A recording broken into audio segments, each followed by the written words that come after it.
All right. So this is a video about traveling nationally as a dancer and trying to get the most out of your money, trying to make your trips more affordable so that you can take more trips and hopefully make your experience better as a whole. These are all things that I've kind of learned over the last decade, jumping around to jams and stuff.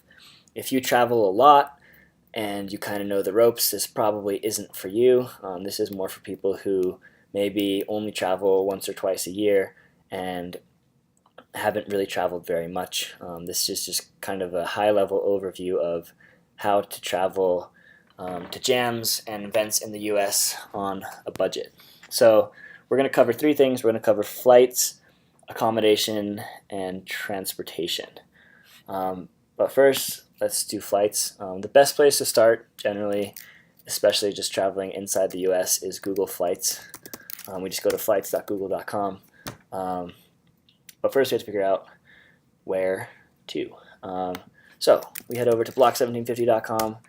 There's a cool little calendar here that we made. It's a bunch of all styles events in the US. Let's jump down and check out this Northwest Sweet 16 jam, April 15th, noon to 11. Looks dope. Let's try to go. So first thing we're going to do is we're going to figure out where we're going. So Seattle. And we're going to select our dates. April, let's leave on the 14th. And let's come back on Sunday the 16th. This actually worked out really great because our cheapest flights were from the 14th to the 16th. Sometimes you have to adjust, fly in on Saturday, but actually this 141 was the cheapest option, so that's cool. If we want to stay longer, we can stay all the way till the 19th with the same flight price. So we're going to cruise down. It looks like the cheapest flight's Frontier. And we can make sure this works with our schedule. Fly out 4 p.m. on Friday, fly back 6:55 on Sunday. Frontier is the second worst airline to fly with in the U.S., second only to Spirit, which is a sub-company of Frontier and pretty terrible. But they do have cheap flights. You just have to be careful. They have a bunch of fees. So before we decide for sure, let's also go check out Southwest. They actually aren't integrated with Google Flights, so you have to do this separately. Same search here, Denver to Seattle, and same dates, April 14th to the 16th. Search it up. Boom. So these are all individual fare prices. You can already see it's going to be a lot more expensive probably, even if we catch this super early flight on Sunday. It's still going to be $200 compared to the Frontier flight, which is $141. Now, this does depend on a couple things though. If you book through Frontier, if you need to check a bag or you have a really big bag that you don't think you're going to be able to kind of sneak on board as a personal item, you're going to have to pay extra, and this stuff can cost anywhere from $30 to $100. You also don't get to select your seats on Frontier unless you also pay like $25 to $40 extra.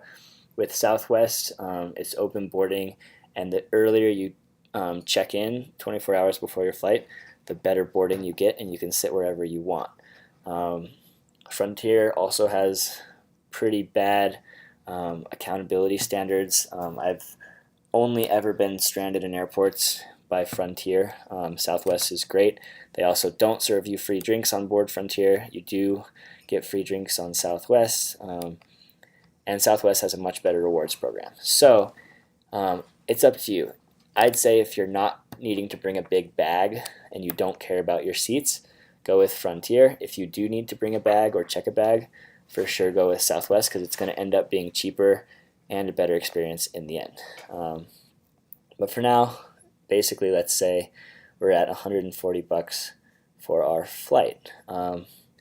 Next, let's look at rental cars. In my experience, the best place I've found to find rental cars ahead of time is Orbitz.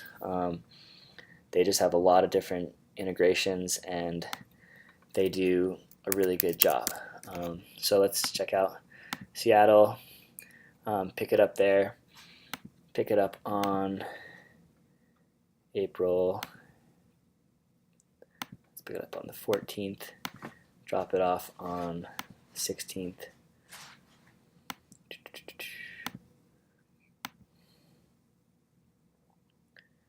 Yeah, something like that. Boom, search it up. They're going to search all these different car companies, try to give you the best price. And really, like, if you do it this way, renting a car can be pretty cheap. We're looking at $100 basically if you have someone over the age of 25 for the weekend. But $100 is still $100. Since this is Seattle, depending on where you're staying, they have really good public transportation. So we can just look up on Google, Seattle public transit airport to downtown. And you can do this for any city you go to. Seattle has a really good public transportation system. You can go from the airport 20 minutes downtown, and basically it's like it's called the Light Link, and it costs, let's see, fares and passes, Light Link, it's around like $3. So it's a lot cheaper than $100 if you're on a budget, and it'll get you downtown close to pretty much everything. So let's just say we're going to do that. So now we have our flight and we have our transportation to get us downtown. Now we have to find accommodation. The best and most affordable way to find accommodation at a jam is to write on the wall and say something like, "Yo, I'm coming to this jam from blank. Can I crash with someone, please?" Or if you know someone, be like, "Yo, Fishy, I know you got space on your floor, bro." Or just hit him up, send him a text directly, "What up, Fishy?" But really, like, any jam you go to, there's a ton of friendly dancers, a ton of friendly people. And I've had so much success with just hitting people up. That's going to be the cheapest option. The next cheapest, or next most convenient, is going to be this amazing site called Couchsurfing. Couchsurfing is probably the dopest website on the internet. It lets you find free places to stay pretty much anywhere in the world. And all you have to do is make a profile, make a good profile, spend some time, and send requests to people in different cities, people that you don't know. And if they accept your requests, you can stay for free. So basically we would type in, we want to go to Seattle, boom. It's going to give us a bunch of local hosts. We can check them out, and we can send them messages and request to stay with them. This guy has 322 references. That's crazy. He looks super dope. We can read through his references, check out his photos. Seems like a cool guy. Make sure you read people's profiles. Don't just send them a message without knowing who they are. This guy looks awesome. Also, if you do end up couch surfing, invite your host to go to the event. They usually love it. Most people have never been to a dance event before, or a real dance event before, and it's a super dope way to share our culture with them. So we would send a request, we would put our dates in, and write a nice message and say, yo, we're dancers, we want to come to your city, and we need a place to stay. If that doesn't work, the next cheapest option is probably Airbnb. If you don't know how to use Airbnb, it's about the same as Couchsurfing, but you have to pay a little bit of money. Just put in where you're going, when you're getting there, when you're leaving, and how many guests. This will cost a lot less than a hotel in general, especially if you do a little bit of digging, and you'll get to meet cool people in the process. Finally, if you really have to, get a hotel, but I haven't got a hotel in years because there's just so many better options than doing that. Cool. A couple final notes just on this while we're playing around here. One thing about traveling is eating out. A lot of times it's really easy to go to fancy restaurants, go try local food, and spend a lot of money eating out. I mean, if you think about it, if you eat out 6 times over the course of a weekend for an average of $15 a meal, that's going to be a serious expense tacked onto your trip. That's more than half of your flight that you just bought. So another great thing about Couchsurfing and about Airbnb is usually you get a kitchen and you can cook your own food, which is a lot cheaper than eating out. Also, just be aware of the expense of going to the airport in your own city. In Boulder, there's a shuttle that goes to the airport, but it costs anywhere from $30 to $60 to get there, or you can take the bus for $9, the public bus, or even better, you can get a friend to give you a ride to the airport and just comp them for gas, buy them lunch or something. These expenses really add up, and it's just really important to be aware of that, because if you want to travel every month or every other week, you have to be aware of where your money is going, and you can't treat every trip as a vacation if you want to be a consistent traveler.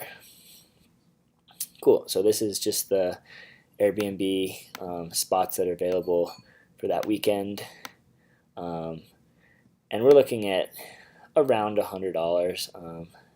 There's a few places that are cheaper. There's a few places that are more expensive, but in general, yeah, these look pretty good. So $130 here, and yeah, you just kind of have to do your own thing. Make sure the location is good for you, especially if you're doing public transit. You don't want to have to be jumping around in Uber, because that also adds up super quick. Word.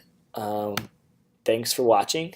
I hope this was somewhat helpful, and depending on how it goes, I will also do an international travel one of these in the next month or so that will dive in quite a bit deeper into some of this stuff, and also talk about the different resources for finding cheap international flights online, because you can spend easily 4 or 5 times more than you need to just by flying to the wrong city, when the next city that you need to go to could be a $5 to $10 bus ride away. So stay tuned.